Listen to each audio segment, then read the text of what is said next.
Good evening, everyone. Welcome to tonight's lecture. We are so happy to have you.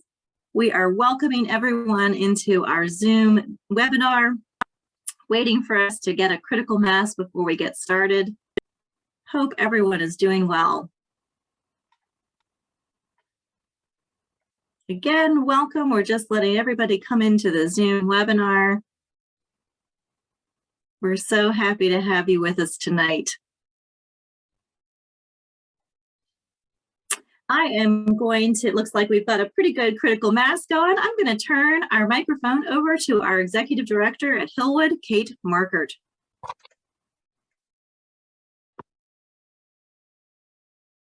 Thank you, Audra.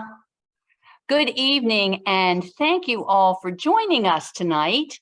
I'm Kate Markert, Executive Director of Hillwood Estate Museum and Gardens in Washington, D.C. My pronouns are she and her. Please make yourself comfortable. Your cameras and microphones are not active. And as you know, I like to take a moment to gratefully acknowledge the Nacotch tank, also documented as the Anacostan, the Piscataway, and the Pamunkey. And those are the native peoples on whose ancestral stands, as well as a diverse and vibrant native communities who make their homes near us today. I hope that by now, many of you have had the opportunity to view Grace of Monaco, Princess Dior at Hillwood.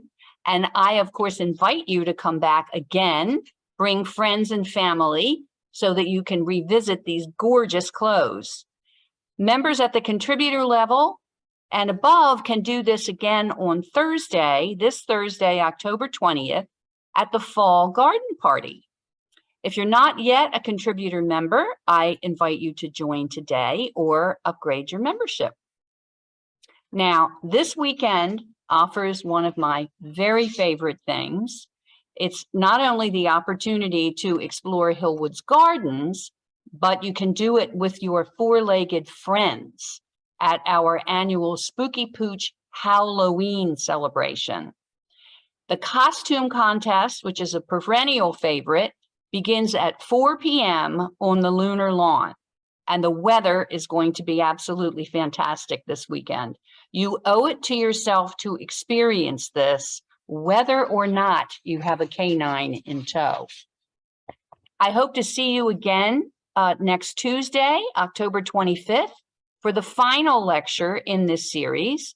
Darnell Jamal Lisby will be shedding light on Jay Jackson, one of the first African Americans to work in Parisian haute couture. He got his start at Christian Dior under artistic director Marc Bohan, whom you'll hear more about in a minute. I do want to note that next week's program returns to our hybrid format, and I'm looking forward to you in person. You, of course, can learn about these and Hillwood's many other great offerings at hillwoodmuseum.org. I hope you have enjoyed the first two lectures about the Grace of Monaco, Princess Dior as much as I have. Tonight, we'll step back and look at how this exhibition came to be at Hillwood. The show originated at the Musée Dior in Granville, France. We'll be sharing a conversation between Florence Müller, the originating curator of Grace of Monaco, Princess Dior, and our very own Megan Martinelli, who oversaw the exhibition at Hillwood. Unfortunately, Florence's schedule prevented her from joining us this fall, but we felt it was important to share her voice and discuss Grace Kelly's long-standing friendship with Dior's artistic director, Marc Bohan. Following their conversation, Megan Martinelli will answer your questions.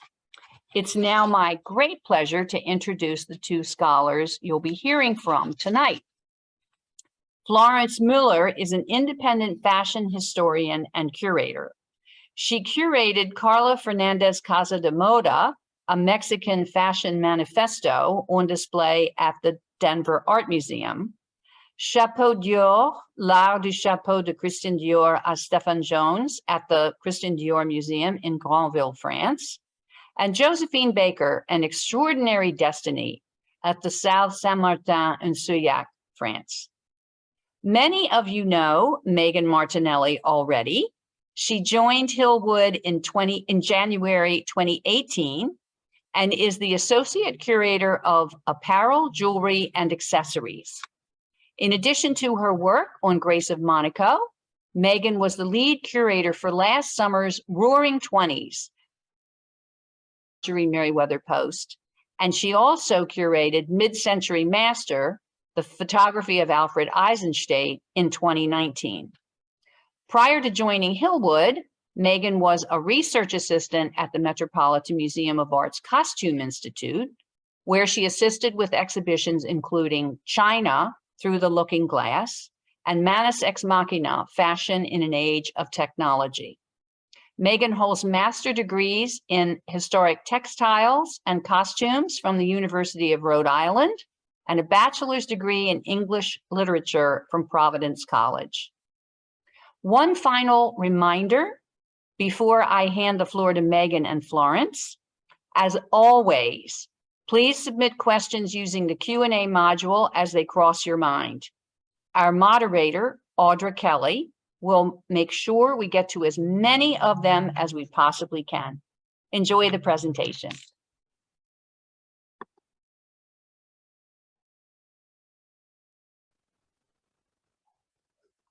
Hello, good evening, everyone. And before we start, of course, we're all so grateful, Florence. Thank you so much for your time speaking with us this evening about Grace of Monaco, Princess and Dior.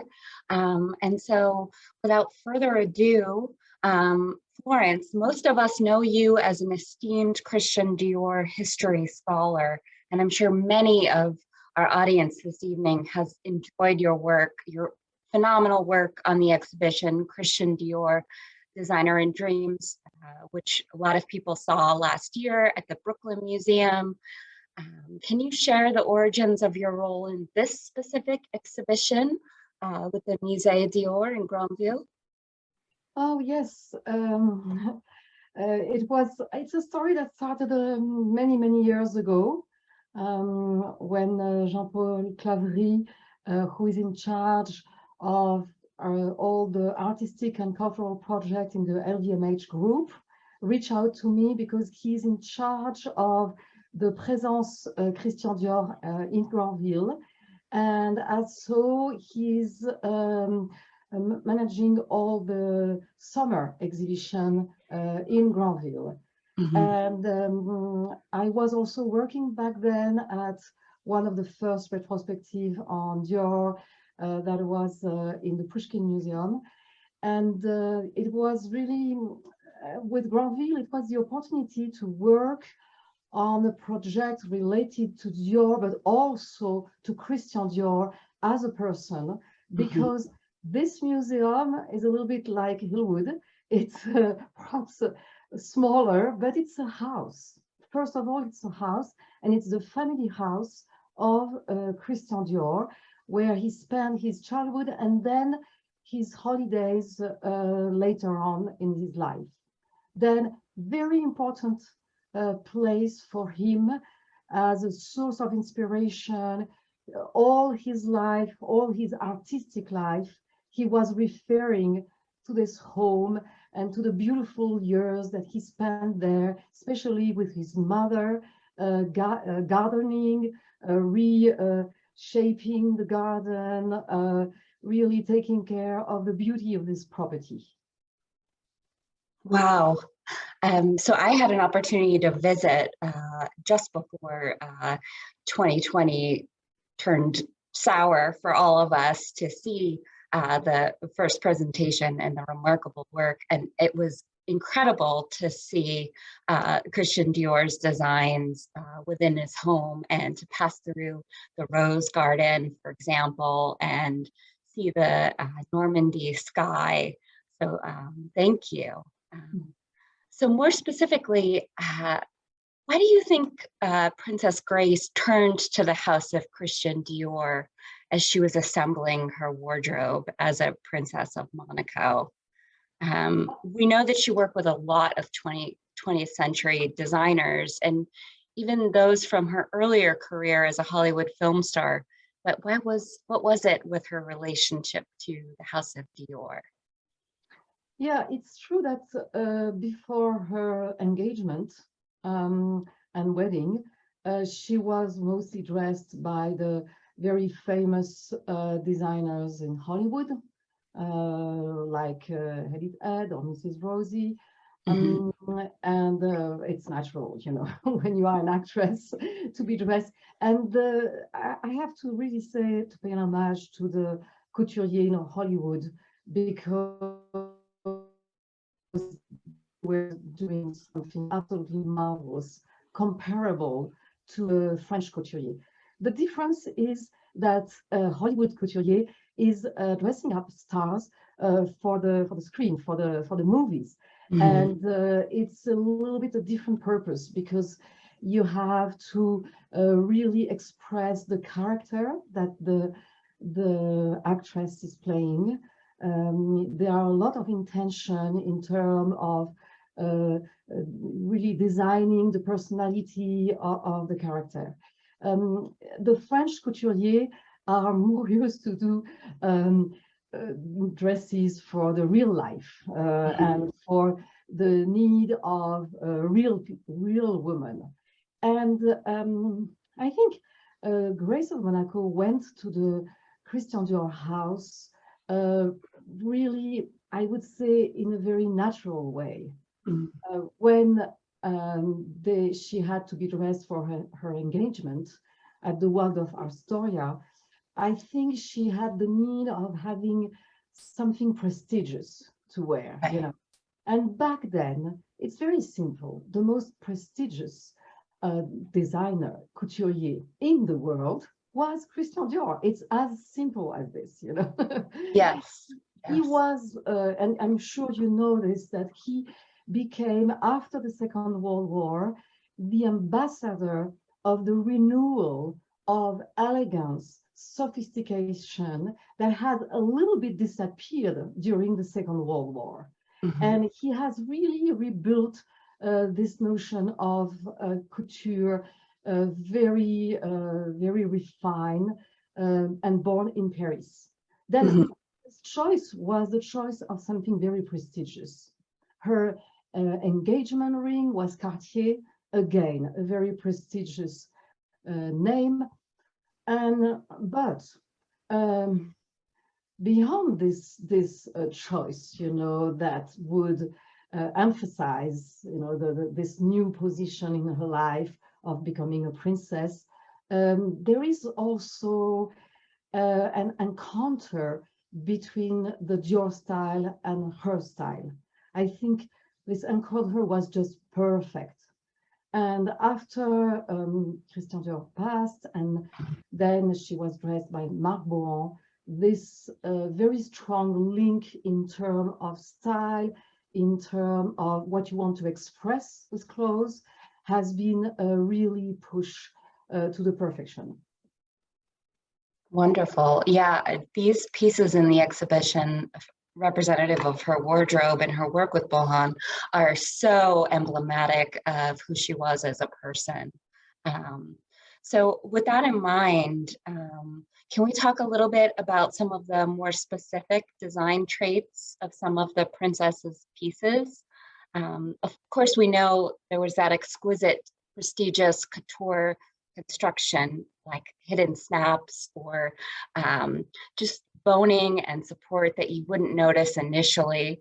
But what are other design details that we kind of can look to as elements that she appreciated in her wardrobe?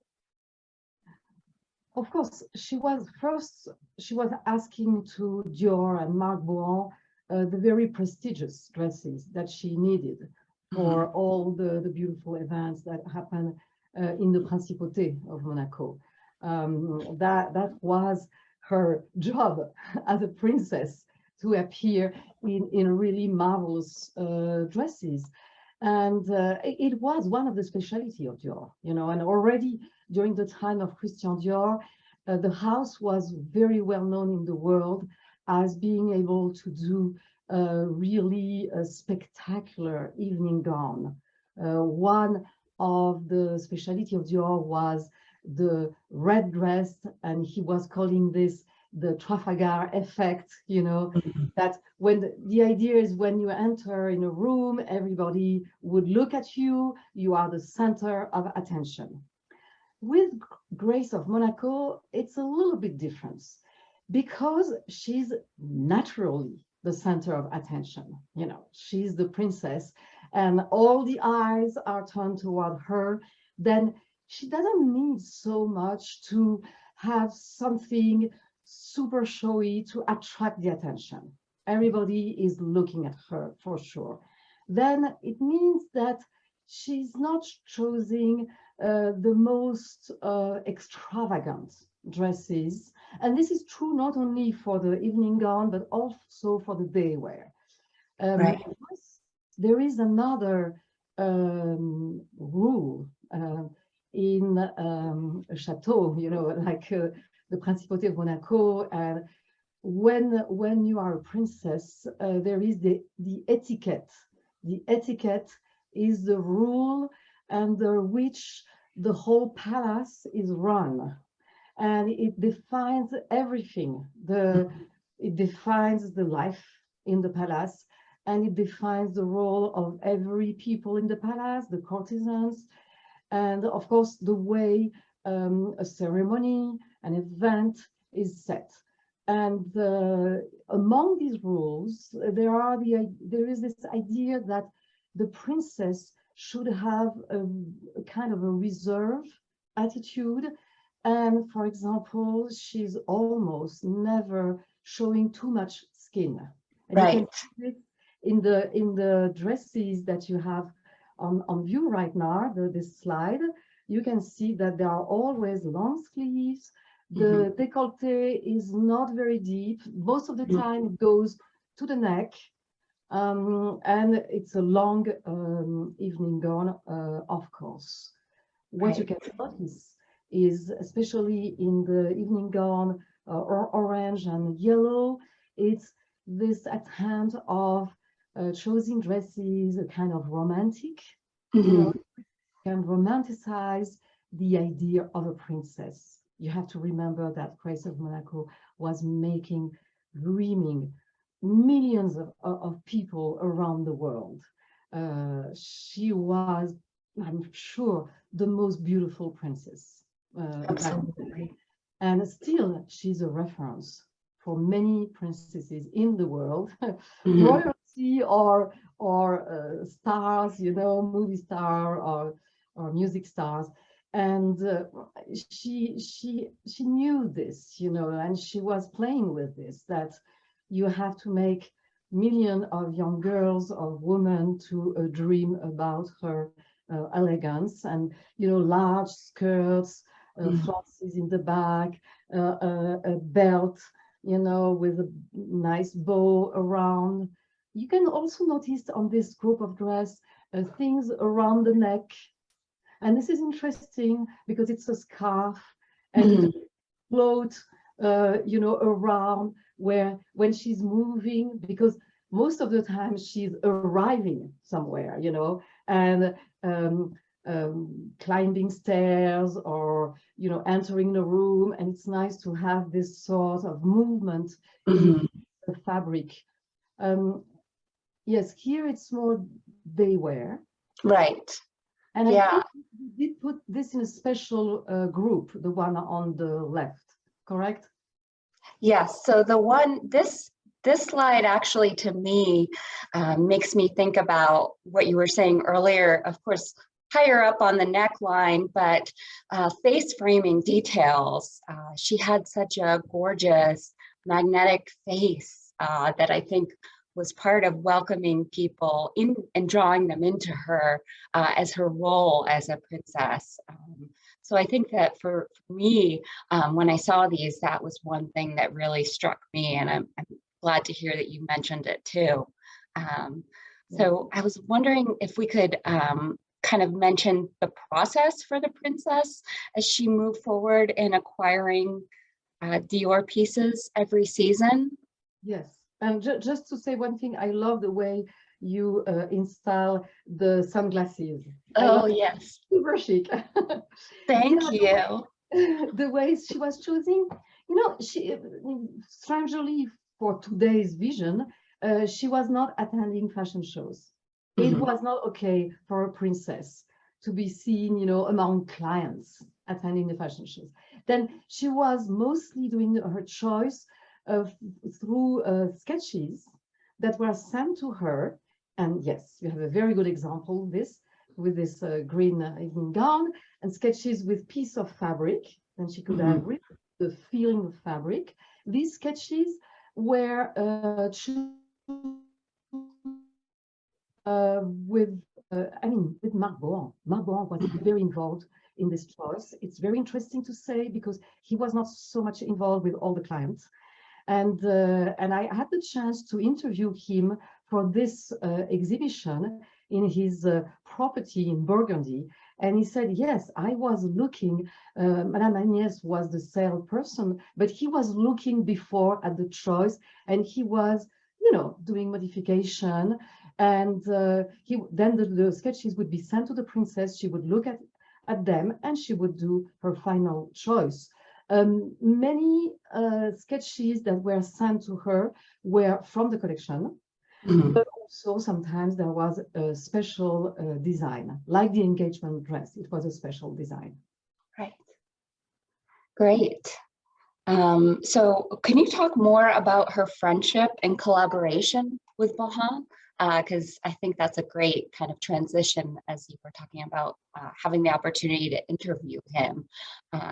They seem to really mutually inspire each other. Absolutely. I think they had the same vision on elegance. You know, Marc Bohan, first of all, wanted to dress women in a beautiful way. That was his goal. And he saw in Grace of Monaco the perfect figure of femininity, not extravagant, but noticeable. That was his goal, you know, to do dresses not extravagant, but noticeable, and always in the mood of the time. Because sometimes you could think, okay, it's a very simple style, a little bit classic, yes, but it is always linked with the zeitgeist of the moment. And for example, he's dressing kaftan dresses when it's all about hippie chic, you know, trend. She's also dressed in mini dresses when it's this trend. And the relationship, I think, is so profound that it's because it's based on also a friendship. They are very close to each other. Marc Bohan is almost a member of the family. And he is very often invited to Roc Agel, the property which is in Monaco, above, you know, in the Principauté, but it's the property for leisure, for weekend, where there is a beautiful garden and the royal family can relax, and he's with them. And he's more than this, when Princess Caroline and Princess Stephanie became adult and they wanted to live in Paris, of course, you know, they want to be in the very exciting environment of Paris. Princess Grace asked Bohan to take care of them, especially Princess Stephanie, because Stephanie was a little bit rock and roll. And he had a great relationship with Caroline. She told me that he is sending every, for his birthday anniversary, she's always sending a gift.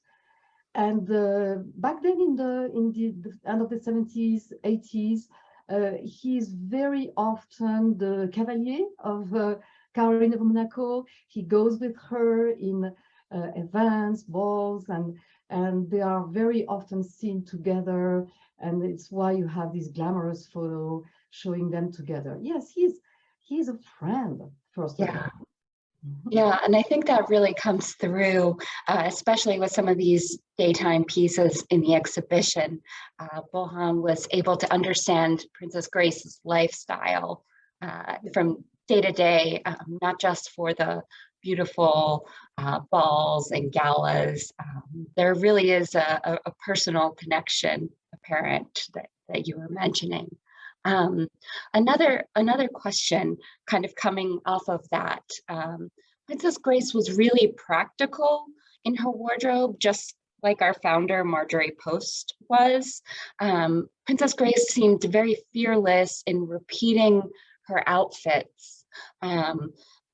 You know, when I was looking through, especially some of the introductory ball gowns and other pieces, you hear about occasions where she wears things multiple times.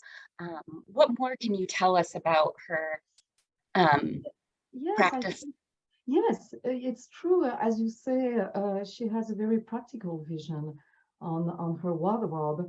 And also for everyday life, she had, I think, a vision which is perhaps connected with her youth and childhood in the US. And she was a very sportive person. The family, as you know, was all about sports, and her father was a renowned champion, and she loved this attitude of simplicity for everyday life.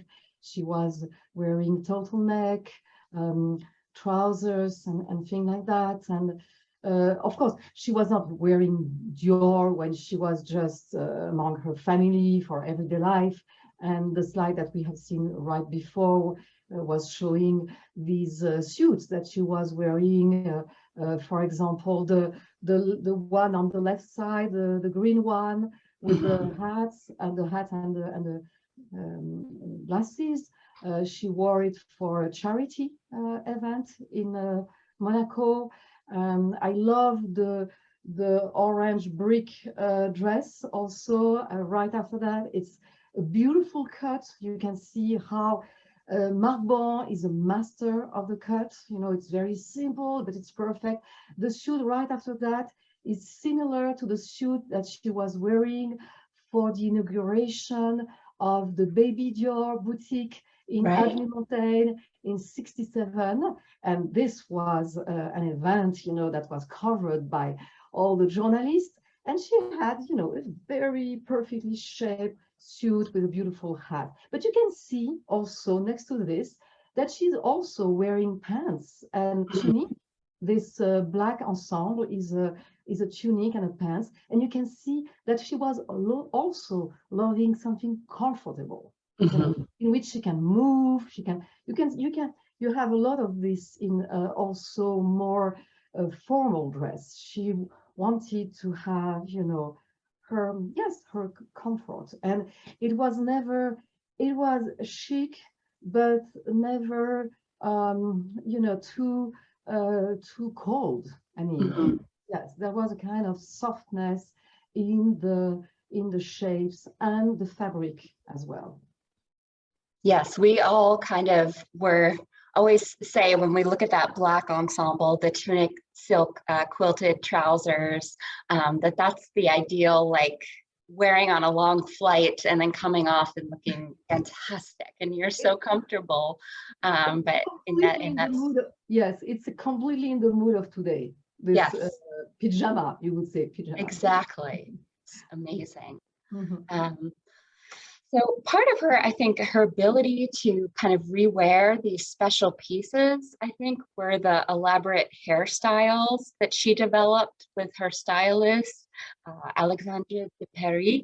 And she also liked to work with André Levasseur, and we do feature a few sketches from both of those figures in the exhibition at Hillwood as well. What can you tell us about their work and the connection to the House of Dior? I mean, Alexandre de Paris was the hair designer of all the royalties and the stars. He was the star of all the hair designer. Very gentle person and very close to his client. He really, what you see in the sketches is that he's inventing a special design for each occasion. You know, It's not just like, okay, one of his design for the season. No, it's created specially for the princess. And it is why you can see on the top of the drawing, creation for the Princess Grace. Respectueusement, respect, I don't know, with respect, Alexandre, you know. And it says, torsade, romantical, with flowers, and the flowers is connected with the flowers of the dress. Then it's really a composition that was made for the dress. And to me, it's like almost like it was in the 18th century. You know, the hairdressing was so elaborated, and it was made also to go with the dress. And it's really, yes, it's very prestigious. It's a very prestigious approach. And you can see here that it elevates the art of hairdressing through this approach. And again, it's a friend, of course, it's a friend of Princess Grace. Thank you. Yes, I know a lot of our visitors are inspired by Princess Grace's hairstyles.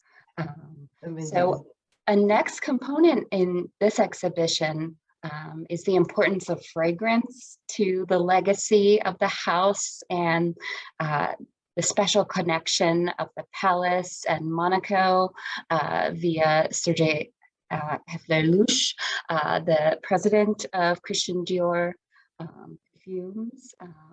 Can you talk a little bit more about that connection? Yes, Serge Louis Hefler was childhood friend of Christian Dior. They were both from Granville. They spent their childhood together in Granville. They were close neighbors, almost. And then, you know, Christian Dior loved to be surrounded with friends from his childhood.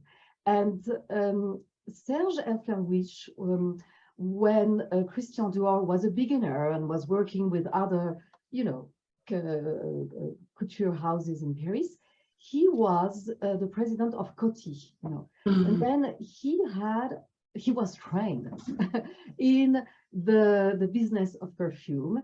And when Christian Dior wanted to open his house, immediately he called him and he said, I need you.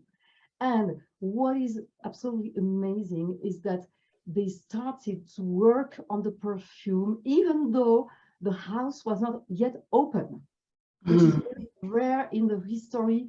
I don't have any other example of this. Usually you design a perfume after you have opened the house after a few years. No, he from the beginning wanted a perfume. And why? Because he was, I'm sure you know this, he was in love with nature, with flowers, as Princess Grace, who was completely passionate with flowers. And she founded an organization in Monaco about garden and about competition for gardens. And perfumes are linked with this love of flowers. And he had his first perfume ready for his first show. With the Principauté, Serge Hefler-Louis did really create beautiful links, and he was offering every year a beautiful presentation of perfume in a special bottle or how do you say it? A box, a special box. And in the archives at the Palace of Monaco, they have all these beautiful presentation of perfume, like on this picture, this Chinese lacquer ancient box from the 18th century, which is filled with perfume and also lipstick and products. Yes. In the bathroom of the couple, there was these two giant bottle of Dior perfume as well. Then yes, it was really something, a great friendship and a great connection. And of course, for the Dior house, it was very prestigious to be, Absolutely. yes, to have this link with the Principauté and the events there. And also, you know, Serge Elferwich was a very handsome man, very elegant. He was appreciated as a guest in all the elegant events because he was, you know, so handsome. He was dancing very well. He was a very mundane person. So his son, or grandson, went on to found Frederic Malle. That's correct? Yes. The legacy continues, which I think is fantastic.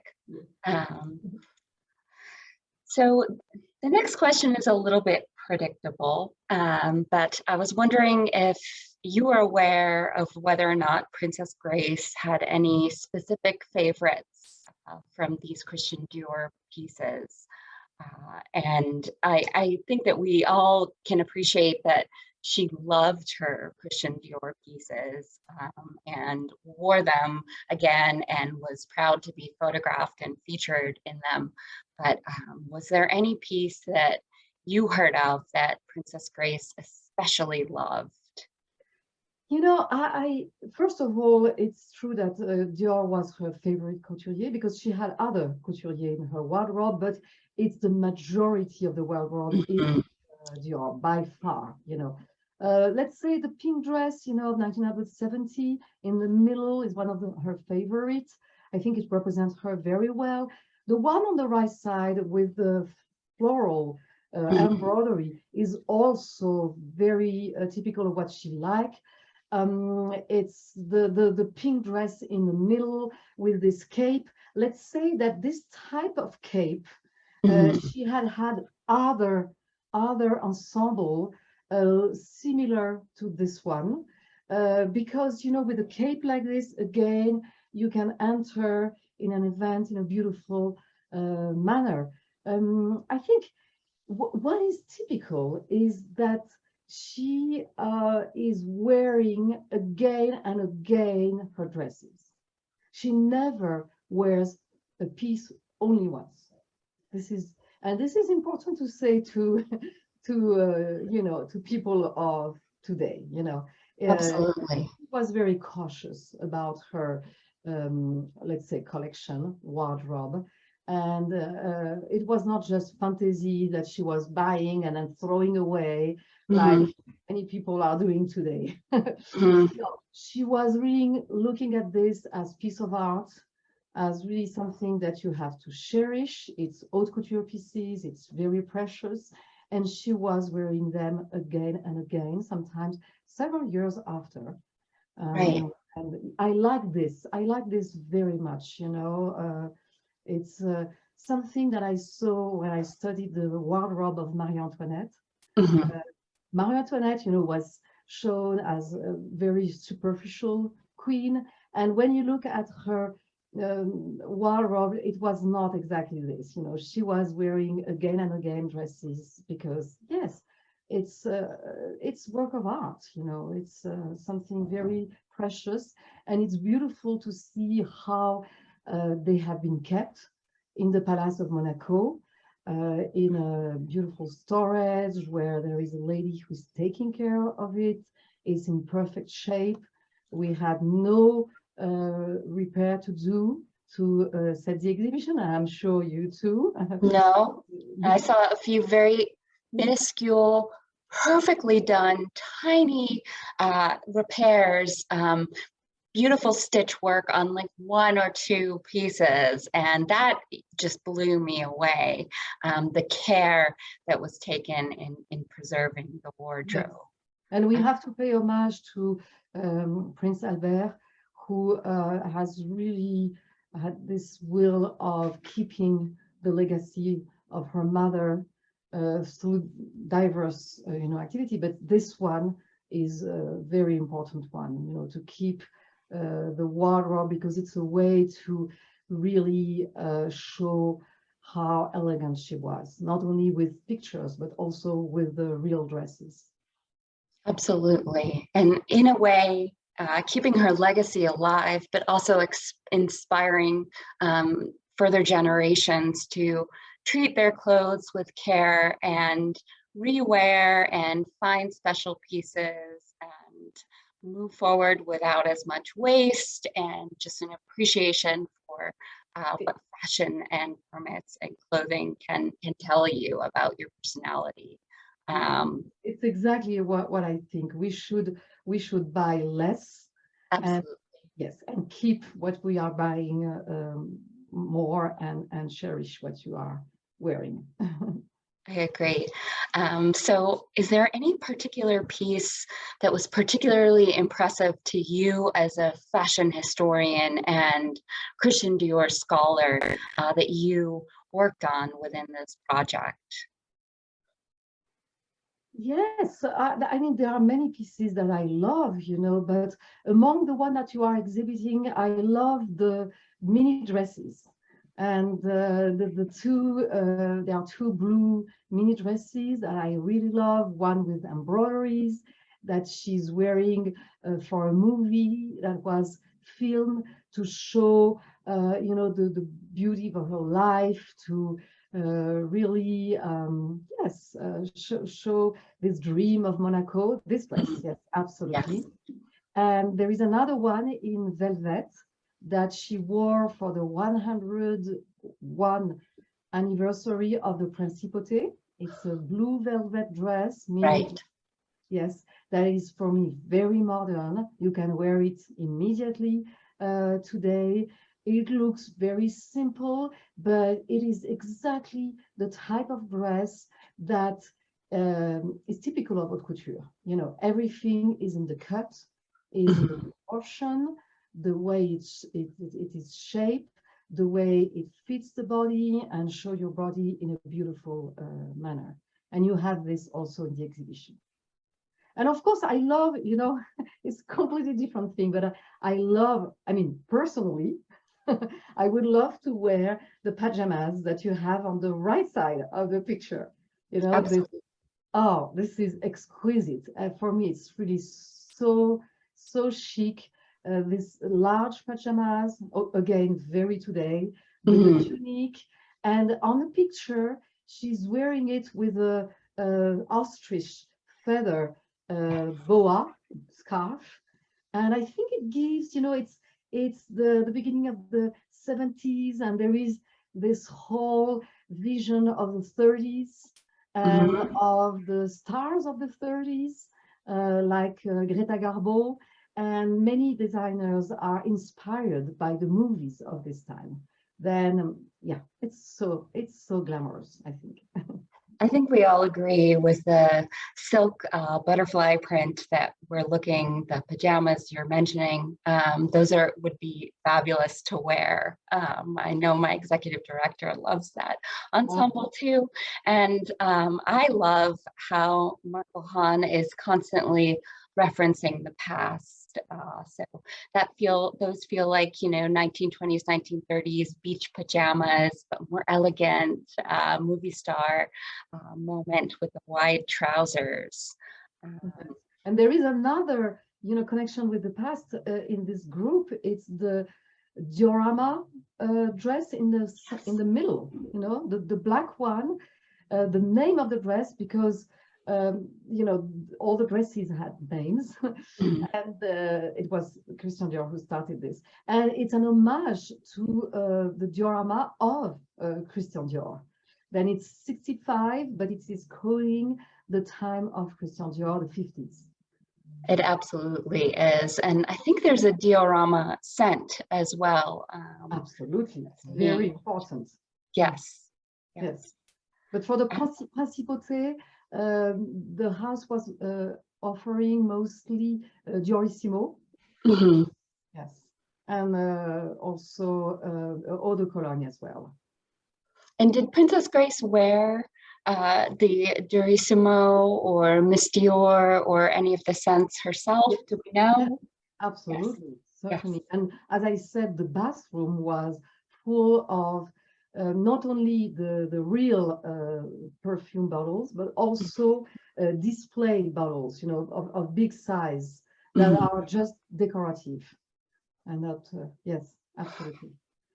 And she has also hats from the Dior house, of course, and yes, accessories, and yes, she's really a princess in Dior for sure. Absolutely. And her large sunglasses are one of my favorite trademarks of hers from the House of Dior. Yeah, me too. For me, here you can see the also connection with Jackie Kennedy, you know. Yes. Yeah. Yes. You can have a very simple dress, you know, and the sunglasses enormous makes the whole, you know, show, you know, it's it's really what you noticed. Yes, absolutely. So in closing, we really celebrate the princess's passion for flowers and gardens that was celebrated and shared by Monsieur Dior and also our own founder of Hillwood, Marjorie Post. What was it about flowers for the princess? And was this part of her connection to Marc Bohan in a way? I know you mentioned the visits to the estate in the mountains above Monaco. Yes, she was, yes, she was gardening for sure. And she was loving flowers. She was also creating collages with flowers that are kept also in the archives of the palace. And yes, she was very creative about flowers and having this competition about flowers and floral arrangement. And of course, Marc Bohan also was, like Christian Dior, gardener. In his property in Burgundy, there is a beautiful garden, and he paid a lot of attention to this. And Christian Dior, as I said, had several gardens, you know. The first one was in Granville, of course, and that he took care with his mother, Madeleine. But then he had two properties that he cherished. One in next to Paris, Milly-la-Forêt. It's garden. It was a mill that he bought, and it was completely teared down, and he had rebuilt it.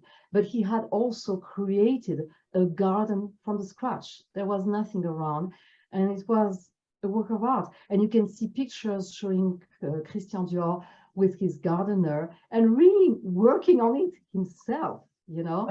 There is a story which is very touching, that during the Second World War, as you know, everyone, he was very poor, and he spent some time with his father and sister near Grasse, in the little farm that they had back then. And they were gardening, but not flowers. They were gardening peas and lettuce that they would sell in the market next to the farm, in order to get some money, you know, to support themselves during the war. Wow. And he had also another house, La Colle Noire, a chateau near Grasse, in the 50s, where also he built a marvelous garden. That the property has been acquired by the Dior house recently, and it's like a dream. Oh, wow. I think I saw a documentary recently about that, which was incredible. So I thank you so much, Florence. It's so lovely to talk to you about this project. And it was wonderful to get all these wonderful answers from you about this topic. Just so valuable for me to hear your perspective directly.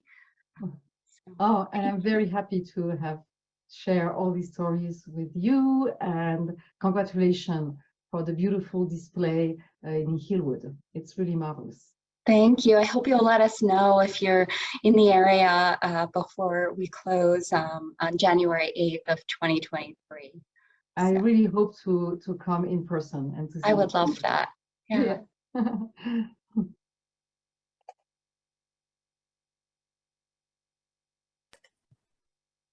Oh, that was fabulous. I hope you all enjoyed that as much as I did.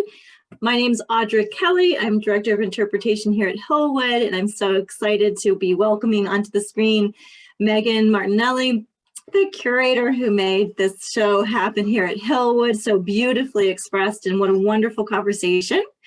And Chief Curator Wilfred Zeisler, who will also be joining us for the Q&A section of tonight. Thank you so much, all of our attendees who've already typed into the Q&A, the module, some questions. I'm going to start asking them of our panelists tonight. So here we go. The first question is from Sharon, and she is asking to Oprah some more about the jewelry that went with these pieces. Did she wear a lot of jewelry with the pieces? What can you say about that? Well, hello, everyone. Is everyone able to hear me? Just making sure. Yes, great. So we do have about 15 pieces of jewelry in this exhibition on loan from the palace that come from the princess's wardrobe. And she did, of course, wear jewelry with everything. Occasionally she wore a tiara for the formal events, worked into the beautiful hairstyles that we were talking about earlier, or my favorite part of Princess Grace's accessorizing of the ensembles, wearing a novelty animal brooch on the lapel of one of her daytime Dior suits. She loved collecting novelty animal brooches, and I believe we have about 4 or 5 of them represented in the exhibition to kind of highlight her passion for jewelry.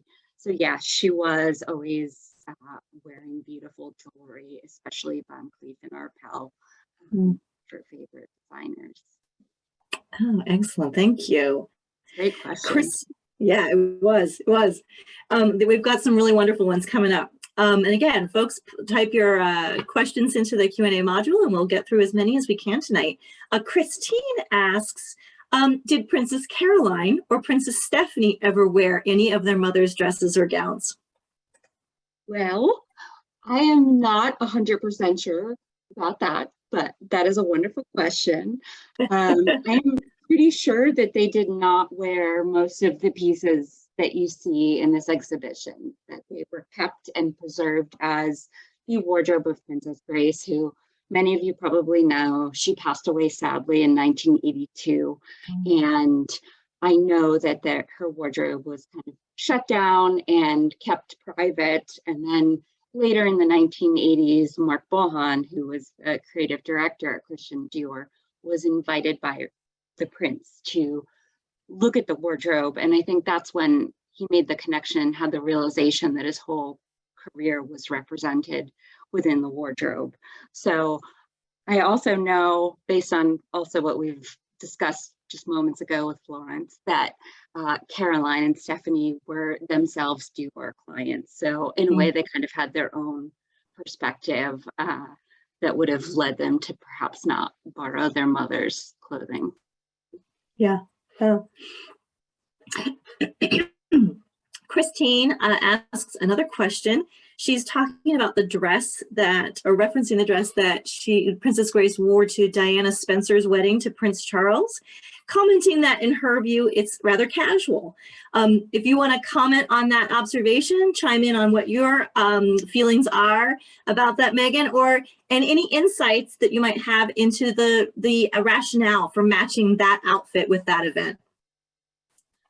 I can only say that I know that the wedding, the royal wedding of 1981, happened in the morning. It's not our kind of black tie cocktail hour weddings that we're used to contemporarily. It's more of a morning church wedding. I also think that Princess Grace maybe didn't want to be super what's the word I'm looking for here? Fashion, showy during it, because she didn't want to upstage Diana, who made her own entrance in that very voluminous wedding gown that was custom designed for her by Anne Manuel. So I think that the rationale was kind of demurred. And I know that people have mixed feelings about the tunics of the 1980s, but it definitely was a trend. And Marc Bohan was bringing a lot of different influences into his designs. And I especially like how the hat that Princess Grace wore felt like something that Diana might have also worn in the early days too. So it was a nice homage. Yeah, thank you for that. Yiming asks, can you share more about the off-white ivory piece that looks like a jumpsuit? That might be the one with the butterflies, maybe? Is it silk? Yes. What type of silk is it? So The off-white ivory piece. Printed silk georgette, and it's 3 pieces. So you have the collared blouse, perfectly cut wrap front, and then a beautiful kind of wide cummerbund style belt or waistband that fastens, and then very full trousers. And that's from spring summer 1973. And as we were mentioning, Princess Grace accessorized that, because if you come visit us at Hillwood, you'll see that it has a kind of an open neck, a little more so than Princess Grace normally was seen wearing. And she accessorized it with this ostrich feather scarf or boa, which I think is absolutely fabulous. And she was always accessorizing or adding something very fun to the piece. Cool. Excellent. Pam asks, what was Princess Grace's favorite color, if you know that? And was it reflected in the clothes that are in the exhibition? So yes, I have researched a little bit and kind of found out what her general favorite color to wear was. And it's been said that it's pink and yellow, which I think it is reflected in the exhibition. However, when everything kind of came together, we did notice a lot of green, a lot of Kelly green.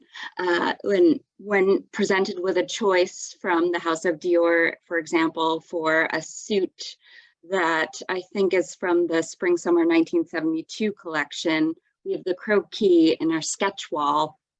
She could have chosen between double face wool with bright green, bright blue, or bright red, and she chose the bright green. So I would say I'm comfortable saying pinks, yellows, and greens, but the prince loved to see her in blue. So. That's fabulous.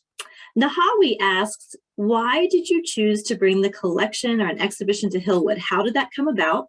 And talk a little bit about the connection between Princess Grace, fashion, and Washington, D.C. So we've got sort of a double-pronged question there. How did the exhibition end up here? And talk about those connections. And then let's go broadly with connections between Grace, fashion, and our city. Okay, so Wilfred, hello. Would you like to talk a little bit about? I can start with the background about the exhibition, and then we'll let Megan answer add to my comments. So actually, the exhibition itself, the project itself was born because of a relationship we have built with the Palace of Monaco for over several years.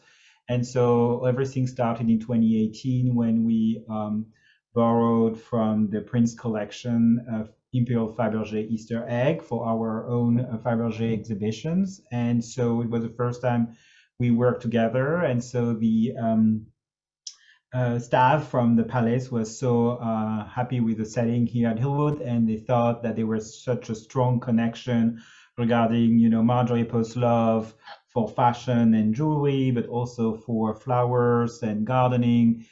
So many connection with, Grace Kelly at the same time. And also there were additional connection, like exploring further, like, Marjorie Post during the in the late 30s had the Sea Cloud, her yacht, spending several weeks, even no more, like in the harbor of Monaco. Also, Marjorie Post's daughter, Dina Merrill, when she began her career as an actress, was often named like the new Grace Kelly, and they actually had connections. So all that together, brought us like to sit and to discuss. And so the Palace then said, well, we have a perfect fit for you. Instead of like building a new exhibition, why don't you reinterpret the one we just did in Granville in Normandy in 2019? And then we went to see the show. We were, of course, very excited by the idea of having it here at Hillwood.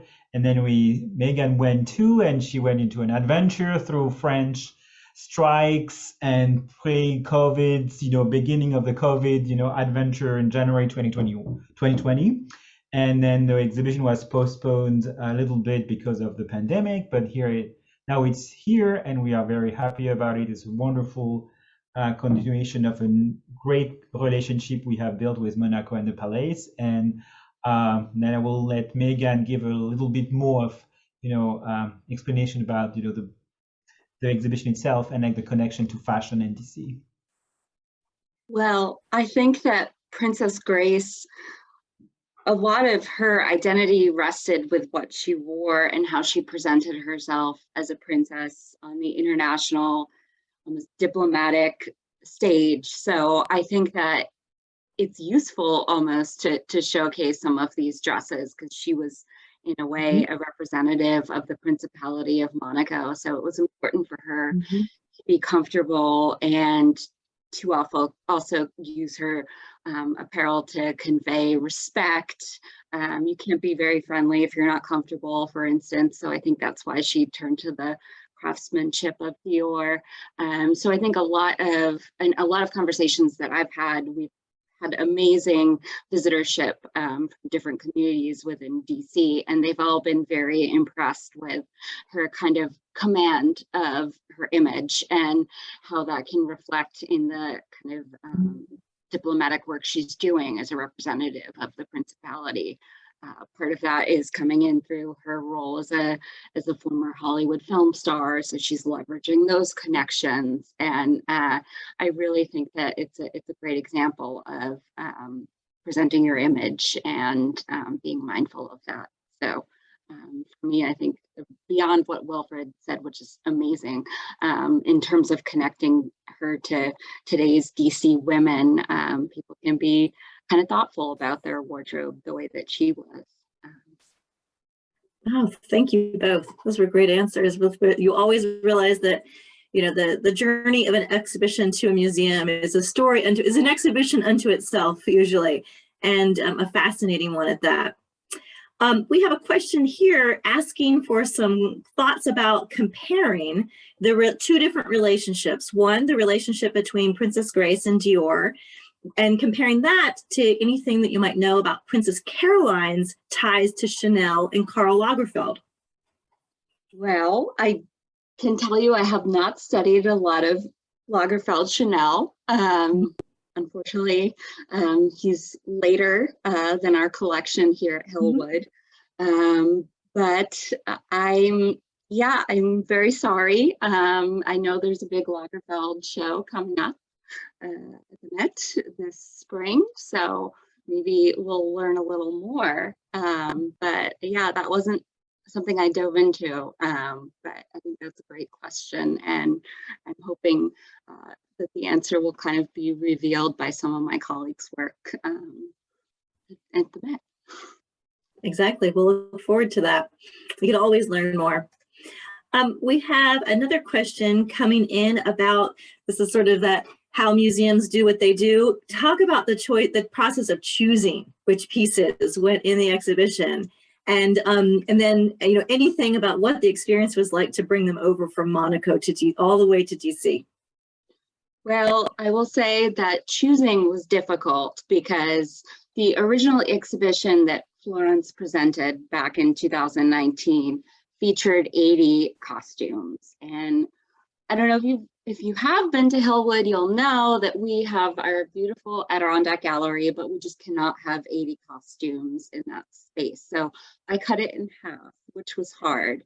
And I also tried to maintain the integrity of the beautiful themes that Florence worked out for the project. So the idea of celebrating Princess Grace's relationship to the creative director, Marc Bohan. So highlighting her appreciation for some of his design sensibilities. Florence talked about the cape making an entrance. Silk mousseline, the light silk, was also another characteristic of Dior's work that Princess Grace loved. She loved the 1960s slim cut silhouette that Marc Bohan introduced. So those were themes that Florence brought in. And then for me, I was just also trying to include things that I thought would kind of inspire people to think about fashion history through this work, and try to pick the wow pieces, but also some of the more important pieces, and think about the occasions where Princess Grace wore them, and how they would reflect her lifestyle and her relationship with the prince. But let me tell you, it was difficult, and there was a lot of back and forth. That it all came out lovely. And in terms of getting all the pieces to Hillwood, they all arrive in specially packed crates. They're all essentially in their own drawer, if you imagine a beautiful bureau or dresser, but then one that's custom made for the gowns. They're packed in tissue, and we spent several days checking in on their condition. I mentioned an opportunity to see the repair and stitches that were done by Princess Grace's wardrobe mistress. And then for installation, it was about a month and a half working with some of the experts at Caring for Textiles right here in DC. And it was myself and my colleagues at Caring for Textiles who installed all the pieces, and it took about a month and a few weeks to get everything perfect. And the Caring for Textiles team does such an exceptional job in all the work they do here locally. So we're so lucky to have had the chance to work with them, and looking at all the pieces up close with them was such a delight for me as a curator and a person so interested in fashion history. Thank you. Thank you. Well, I'm watching the clock, so I will thank everybody for their questions, and we'll do one last one. Before I ask the last question, I want to share one of the comments that came in. A big thank you from Sharon. She says this was an excellent opportunity for those of us who live far from Hillwood to share its magnificent connections to beauty and elegance. Marjorie Merriweather Post would be thrilled. What a lovely sentiment. Thank you. And we'll end up with Candace's question, which I love. It's like we would have written this ourselves to make sure that folks are tuned into what we're up to coming up. She asks, what exhibits are coming up for next year? What can I get excited about? Well, we're very lucky that Wilfred is part of this Q&A because he has some fantastic projects for 2023, and I think I should stop talking and let him share because I'm really excited about them. Me too. Great question. Well, we have 2 exhibitions planned for 2023 as usual. Both exhibitions actually are we're thought to actually help launch and promote our new publication. We just have a new book published with a wonderful article by essay by Megan about our fashion collection and our jewelry collection. So a new book which came out and which is focusing on the history of the collection of Marjorie Post. And so if you want to learn more about Marjorie Post, please look at this book very quickly. And so 2 exhibitions. The first one is exploring actually Marjorie Post as a collector, as a woman. So it's called Determined Woman, Artist, Designer, and Collector at Hillwood. So we'll be focusing objects from Marjorie Post collection that relates to influential women who were sort of model and inspiring for her, but also a creation made by a woman artist and designer. And then the second exhibition from June to January will be focusing on a lesser known aspect of Marjorie Post's collection, her love for glass.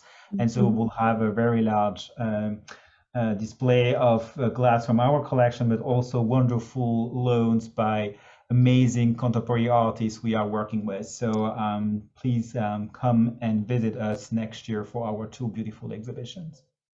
Well, again, I hope all of our folks with us tonight are as excited as the staff is about what's coming down the pike. But you know, before we go too far ahead, tonight was just a wonderful exploration of this really beautiful and exquisite exhibition. Thank you all both so much for being here at the Q&A, and Megan, just congratulations. And thank you for that really fascinating conversation with Florence Müller. And I hope everybody has a very lovely evening, and we look forward to seeing you at our next public program, and especially next week when we have our final lecture of this series. Good night, everybody. Thank you. Thank you for all the great Thank questions. you.